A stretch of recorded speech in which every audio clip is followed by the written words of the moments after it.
Good morning students, this is class 7th subject mathematics.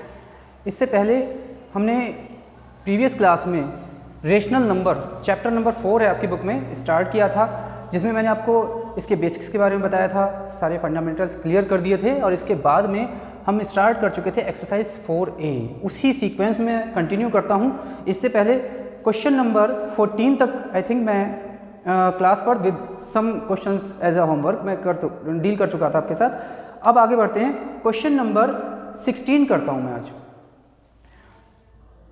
Book का। Question number 16 क्या है? Express 84 upon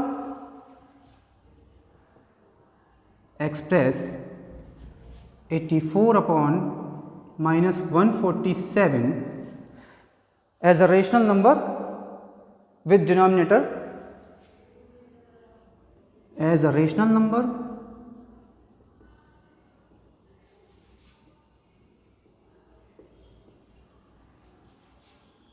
with denominator number first what 7 and second denominator -49। ये है। कैसे करेंगे? Solution पे आते हैं। देखो, ओरिजिनल जो नंबर दिया गया है रेशनल नंबर वो क्या है?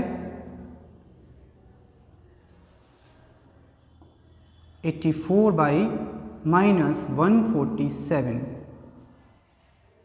राइट।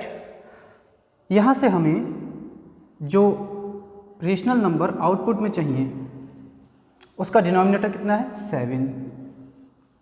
84 -147, यहाँ पर कोई ऑपरेशंस का प्रोसेस किया जाना है।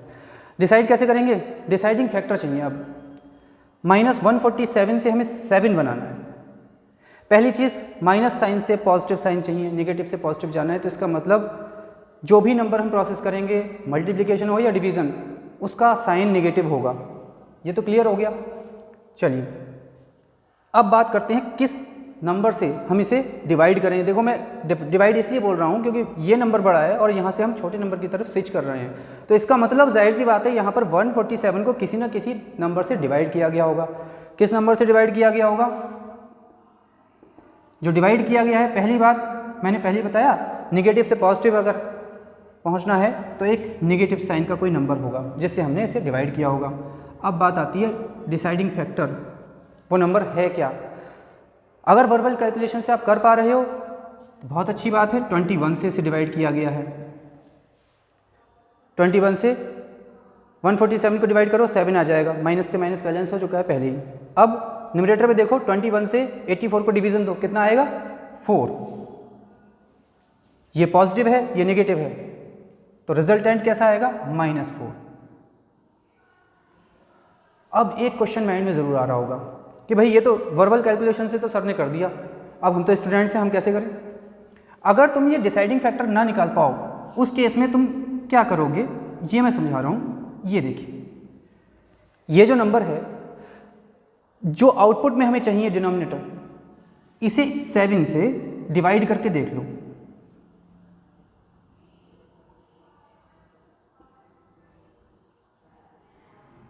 ये देखो, आ गया डिसाइडिंग फैक्टर, यही आ गया 21। तो इस केस में अगर 3 डिजिट नंबर है या 3 डिजिट से ज़्यादा का नंबर है और आप नहीं डिसाइड कर पा रहे हो, तो कोई ज़रूरी नहीं है कि आप वर्बल कैलकुलेशन से ही करोगे। भाई मैंने बता दिया, ये नंबर अगर बड़ा है और बहुत छोटा नंबर यहाँ पर निकल करके आ रहा है तो इसे डिवाइड कर लो। इसे आपको आराम से ये पता लग जाएगा कि हमने डिवीज़न किससे किया है। सेकेंड पार्ट पे देखते हैं। अभी सेकेंड पार्ट में दिया है denominator -49। Second part, rational number कितना है? ये फर्स्ट पार्ट था, 84/-147। यहाँ से हमें कहाँ पहुँचना है? एक रेशनल नंबर जिसका डिनोमिनेटर -49 हो। माइनस का नंबर यहाँ है, माइनस का नंबर यहाँ है, साइन का इश्यू तो ख़त्म हो गया। अब एक चीज़ तो क्लियर है कि भाई साइन का कोई इशू नहीं आएगा इस बार। डिवाइड का मैंने साइन लगा दिया, रीज़न है 147 बड़ा है, 49 छोटा है, तो इसका मतलब हमने ज़रूर किसी न किसी नंबर से इसे डिवाइड किया होगा। ठीक है, तो कैसे निकालेंगे? 147 को 49 से आप डिवाइड करके देख लो।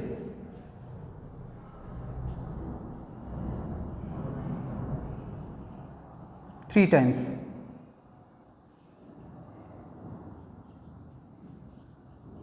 डिसाइडिंग फैक्टर आ गया, यहाँ ले आओ इसे, 3 से डिवाइड कर दिया। इजी है। देखो डिनोमिनेटर तो पहले से रेडी था, न्यूमरेटर और रेडी कर लेते हैं। 84 को 3 से डिवीजन दो, कितना आ जाएगा? 28। ये आपका रिक्वायर्ड रेशनल नंबर हो जाएगा जो आपसे पूछा गया है।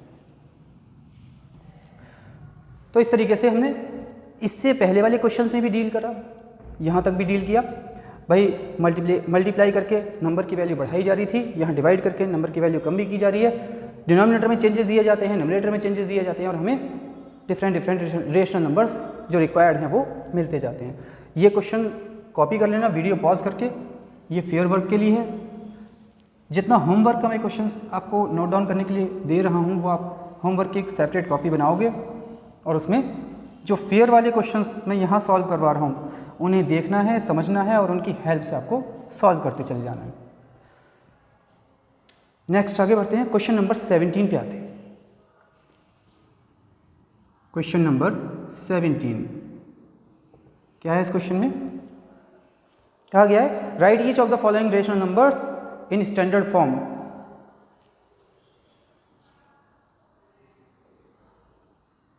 Write the following numbers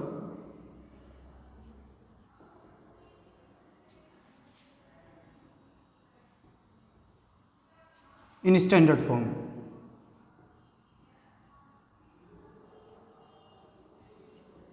standard form मैंने डिस्कस करी थी, एक बार रिकॉल करवा दूँ।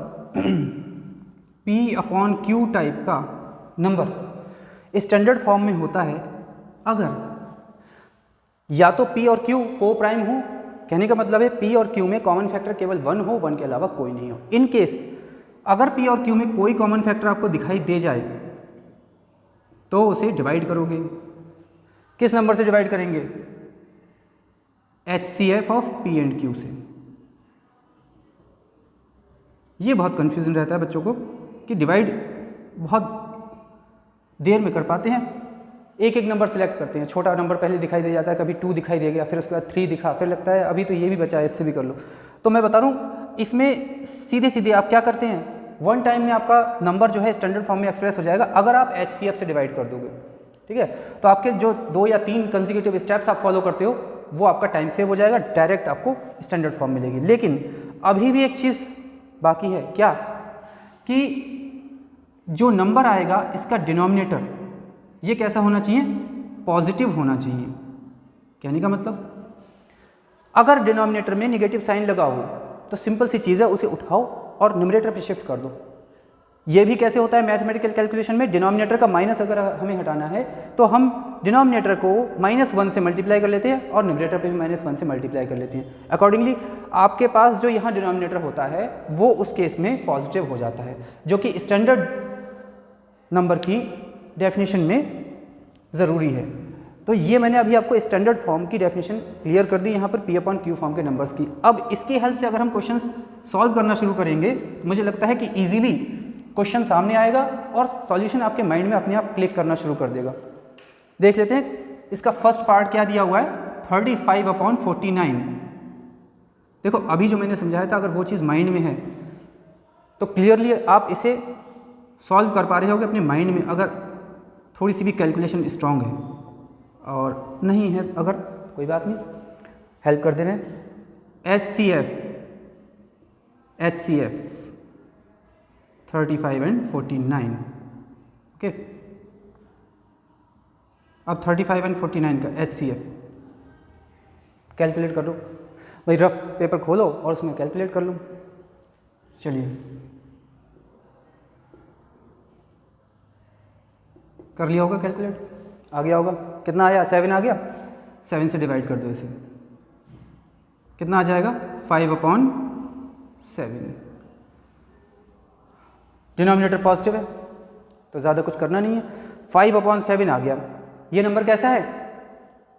एक स्टैंडर्ड फॉर्म में एक्सप्रेस किया गया रेशनल नंबर है बिकॉज 5 एंड 7 आर को प्राइम्स, इनमें 1 के अलावा कोई कॉमन फैक्टर नहीं है। ऐसे ही आते हैं क्वेश्चन का पार्ट नंबर 5 ले लेते हैं। चलिए 91 upon -78, right. 91 -78 divided by some HCF of 91 and 78, HCF of 91 and 78 से डिवाइड कर देंगे। रफ पेपर में जाओ और सॉल्व करो इसे, तो क्या मिलेगा कि आप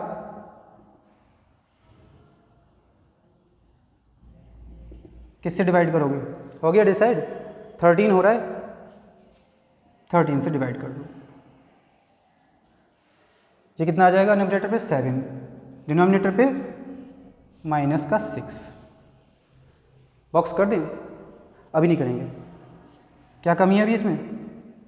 भाई इसका न्यूमरेटर अभी, डिनोमिनेटर अभी नेगेटिव है। डिनोमिनेटर जो है अगर पॉजिटिव करना है तो माइनस साइन को शिफ्ट कर लो न्यूमरेटर पे, ऐसे। अब इसे बॉक्स कर दो, ये आपका आंसर हो गया। तो स्टैंडर्ड फॉर्म में कितना हो जाएगा? -7/6। ये हुआ रेशनल नंबर का एक्सप्रेशन इन स्टैंडर्ड फॉर्म। अब रेस्ट ऑफ द पार्ट्स क्या हैं आपके लिए? Homework. Rest of the parts are for homework. ये आपका होमवर्क हो गया। इन वाले पार्ट्स को देखते जाओ, इनकी हेल्प लो, ठीक है। मैंने डेफिनेशन क्लियर कर दी है। वीडियो प्ले करना, बीच में पॉज कर लेना, अगर नहीं समझ में आए रीप्ले करके देख लेना, आपको सब याद आ जाएगा कि इसमें मैंने क्या क्या चीज़ें समझाई हुई हैं, ठीक है। इसकी हेल्प से बाकी के पार्ट्स इजीली सॉल्व करो। नेक्स्ट आगे बढ़ते हैं।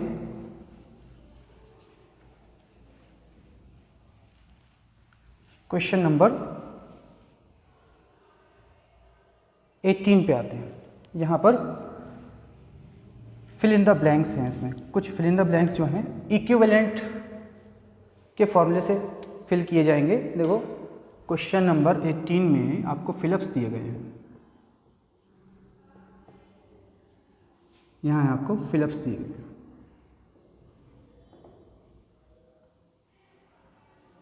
Number first part -9/5 is equal to something upon 20 is equal to 27 upon something and lastly -45 upon something. ये वैकेंट है, ये वैकेंट है, ये वैकेंट है, यहाँ फिलअप्स है, ये हमें फिल करनी है।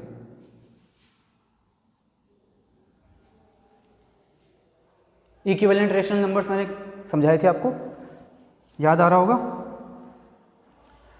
देखो डिनोमिनेटर पे आते हैं, पहले इस वाले पे स्विच करते हैं। 5 से 20 बनाने के लिए क्या किया होगा? 4 से मल्टीप्लाइड विद 4, तो इसका मतलब यहाँ भी मल्टीप्लिकेशन विद 4 होना चाहिए। -9 4 जा कितना आ जाएगा? -36। अब यहाँ पर न्यूमरेटर्स दोनों फिल हैं, डिनोमिनेटर में वैकेंसी है, तो न्यूमरेटर का रिलेशन बना लेते हैं। -9 से हमें 27 तक जाना है, माइनस के नंबर से पॉजिटिव जाना है, तो इसका मतलब पहली बात तो माइनस से मल्टीप्लाई किया गया होगा। दूसरी चीज़ 9 से 27 कितनी बार बना होगा? 3 टाइम्स मल्टीप्लाई करके, इसका मतलब -3 से मल्टीप्लाई करना है। तो भाई यहाँ पर डिसाइडिंग हो गया, डिसाइडिंग फैक्टर आ रहा है कि -3 से आप मल्टीप्लाई कर लो, राइट। चलिए -3 से मल्टीप्लाई करेंगे, ये कितना बन जाएगा? 5 3 ज़ा 15 एंड माइनस साइन से किया, इसका मतलब -15। आगे बढ़ते हैं। यहाँ पर भी न्यूमरेटर्स ही कंप्लीट हैं, डिनोमिनेटर में वैकेंसी है। अब -9 से -45 तक पहुँचना है, -9 से -45 तक पहुँचना है, तो माइनस तो बैलेंस में आ रहा है। अब डिसाइड करो कि 9 में क्या मल्टीप्लाई करें कि 45 आ जाए? 5। तो चलिए डिसाइडिंग फैक्टर क्या हो गया? 5 आ गया। डिनोमिनेटर में 5 में 5 का मल्टीप्लाई करेंगे, कितना आ जाएगा 25। तो इस तरीके से ये सारी वैकेंसीज जो हैं फिल हो गई। ये इरेज कर दे रहा हूँ, ये आपको समझाने के लिए था। ओके, नाउ ये आपका क्वेश्चन सॉल्व हो गया। इसके बाकी के पार्ट्स जो हैं कैसे करेंगे, बिल्कुल इसे देखते जाएंगे और सॉल्व कर लेंगे।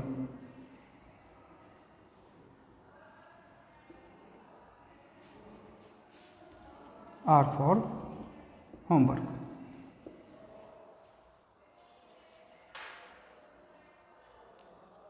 नेक्स्ट आते हैं क्वेश्चन नंबर 19 पे।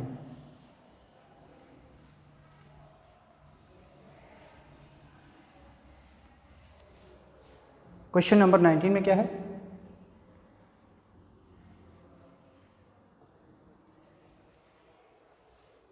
विच of the following are parts of pairs of equivalent rational numbers. Equivalent rational numbers search करने हैं। नंबर फर्स्ट पार्ट ले रहा हूं मैं इसका। क्वेश्चन है find the pair of equivalent rational numbers.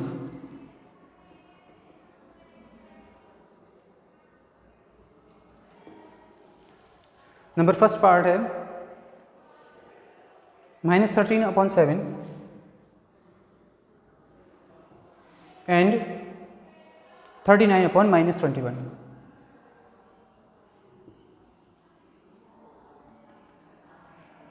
Right. पहली चीज तो डिनोमिनेटर पे अगर माइनस है तो इसे ऊपर शिफ्ट कर लो नंबर लिखते वक्त, और ये हो जाएगा -39/21। अच्छा, अब देखें, ये छोटे नंबर्स हैं दोनों, ये हैं बड़े नंबर्स। देखें इनके मल्टीपल्स के फॉर्म में लिख सकते हैं। अगर 13 जैसे ये है और नीचे से 7 डिनोमिनेटर पे, ऐसे लिख सकते हैं, कोई डाउट तो नहीं। भाई देखो, न्यूमरेटर पे भी 3 का मल्टीप्लाई है, डिनोमिनेटर पे भी 3 का ही मल्टीप्लाई है। ये इस तरीके का नंबर है जिसमें जो प्रीवियस नंबर दिया गया है -13/7, ठीक है, केवल एक इंटीजर 3 लिया और न्यूमरेटर डिनोमिनेटर दोनों पे मल्टीप्लाई कर लिया। इस तरीके की सिचुएशन में अगर ये दोनों नंबर्स डील हो रहे हैं तो ये दोनों इक्विवेलेंट होंगे। ये एक इक्विवेलेंट पेयर है रेशनल नंबर्स का। तो अब आगे हमें बाकी के पार्ट्स में क्या करना है, इसके नंबर्स को देखना है, छोटे वाले नंबर से बड़े वाले नंबर पे मल्टीप्लिकेशन के फॉर्म में न्यूमरेटर और डिनोमिनेटर में स्प्लिट करके देख लेना है क्या डिसाइडिंग फैक्टर जो मल्टीप्लिकेशन के लिए इंटीजर आ रहा है वो एक ही है। अगर सिमिलर है तो इसका मतलब रेशनल नंबर इक्विवेलेंट्स हैं, अदरवाइज इक्विवेलेंट नहीं है।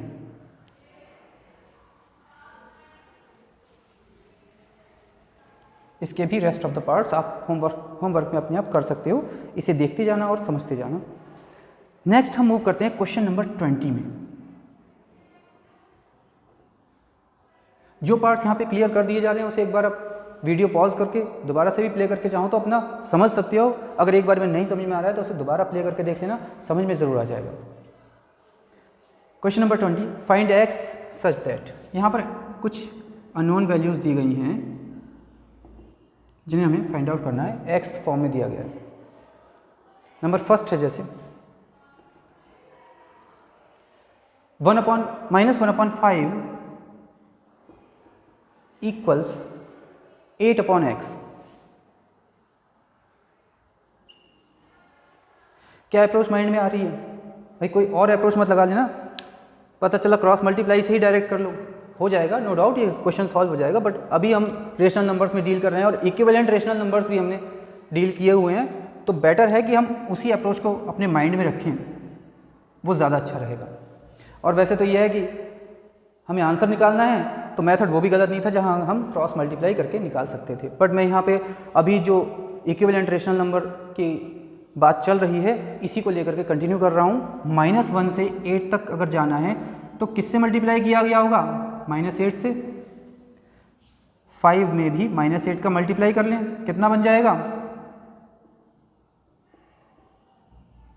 ये हो जाएगा 8/5 में -8 मल्टीप्लाई करो, कितना आ जाएगा? -14। तो इसका मतलब x की वैल्यू कितनी आ गई? -14।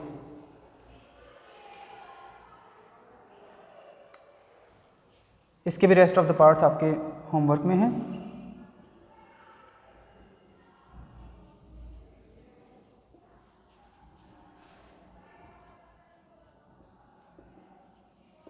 ये आपका होमवर्क हो गया।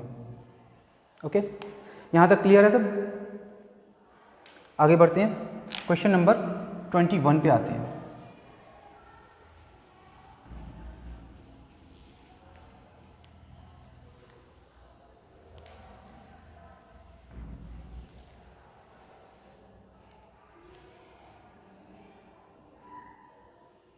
क्या कहा गया है क्वेश्चन नंबर 21 में? Which of the following rational number are equal?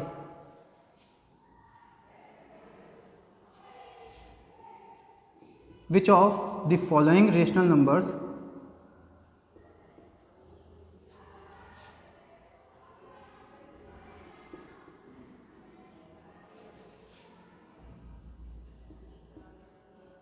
are equal? ये कैसे पता लगेगा इक्वल है?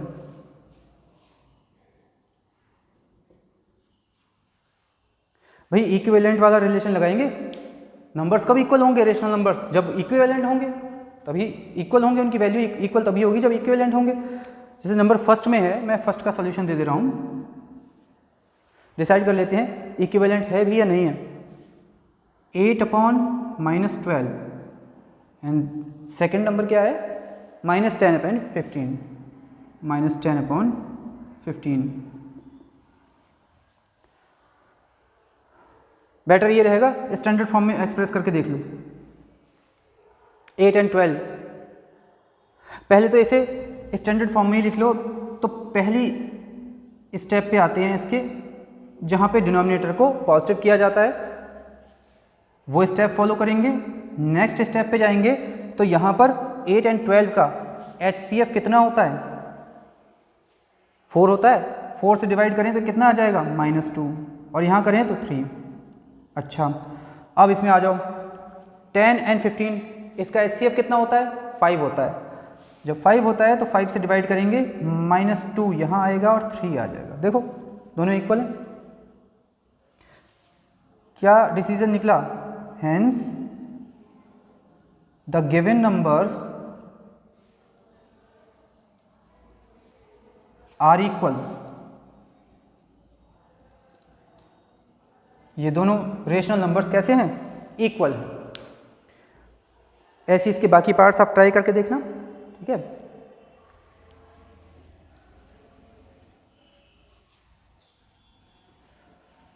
मूव करते हैं नेक्स्ट क्वेश्चन की तरफ।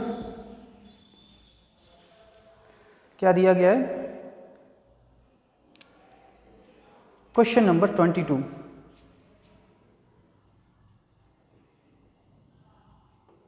यहाँ पर ट्रू फॉल्स स्टेटमेंट दिए गए हैं। State whether the given statements are true और फॉल्स।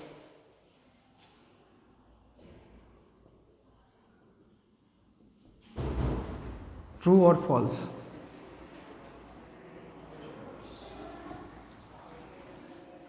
नंबर फर्स्ट लिखा है 0 is the smallest rational number.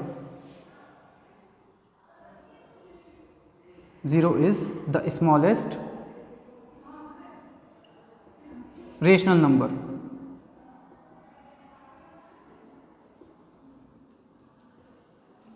पहले लिस्ट आउट कर लेते हैं जितने भी पार्ट्स इसमें गिवन हैं, फिर डिसाइड करते हैं कौन सा ट्रू है कौन सा फॉल्स है। Every integer is a rational number. Every integer is a rational number.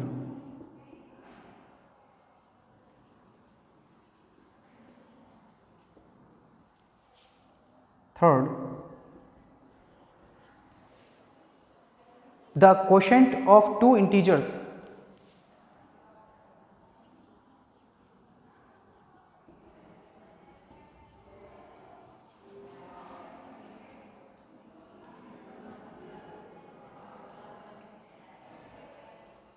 is always a rational number.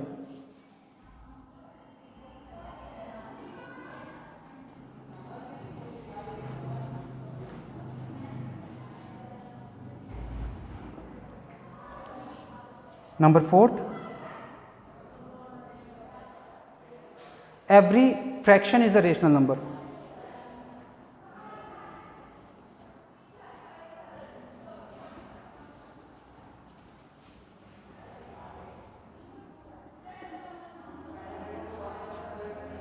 Every fraction is a rational number. And last, 5th, every rational number is a fraction.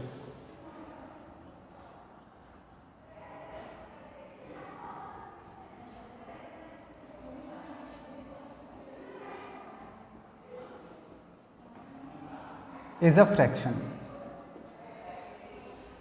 ये 5 statements हमें given है. Number first, 0 is the smallest rational number. Rational numbers के class में जब बताया था तो आप लोगों को बताया था कि पॉजिटिव नंबर्स भी हैं, निगेटिव नंबर्स भी हैं, ज़ीरो भी है. तो ज़ीरो पे तो नहीं स्टार्ट हुआ था भाई. जब निगेटिव आ गया, इन्वॉल्व हो गया, तो इसका मतलब है स्मॉलेस्ट तो नहीं हो सकता रेशनल नंबर. क्या होगा? ये हो जाएगा फॉल्स स्टेटमेंट. ये statement false. Every integer is a rational number. Well known examples में से है ये, तो ट्रू स्टेटमेंट है भाई. Every integer is a rational number. मैंने पहले भी एक्सप्लेन किया था डेफिनेशन के बाद जब एग्जाम्पल्स दिए थे. नेक्स्ट है the quotient of two integers is always a rational number. क्या दो इंटीजर्स का कोशेंट हमेशा एक रेशनल नंबर होता है? भाई ये तो डेफिनेशन से फॉलो हो रहा है. डेफिनेशन ये कहती है कि पी अपॉन क्यू फॉर्म के नंबर्स रेशनल नंबर होते हैं और पी एंड क्यू इंटीजर्स हैं. नेक्स्ट है every fraction is a rational number. But natural है भाई. फ्रैक्शन में तो नेचुरल नंबर्स का रेशियो हुआ करता था, तो वो तो रेशनल नंबर बनेगा ही बनेगा. अब आता है every rational number is a fraction. ये फॉल्स हो जाएगा. ये स्टेटमेंट फॉल्स है क्योंकि वहाँ पर नेचुरल नंबर्स हुआ करते थे और यहाँ पर इंटीजर्स होते हैं रेशियो में. राइट. ये हुआ हमारा एक्सरसाइज 4A कंप्लीट. नेक्स्ट हम अपनी नेक्स्ट क्लास में कंटिन्यू करेंगे अगली एक्सरसाइज. Thank you.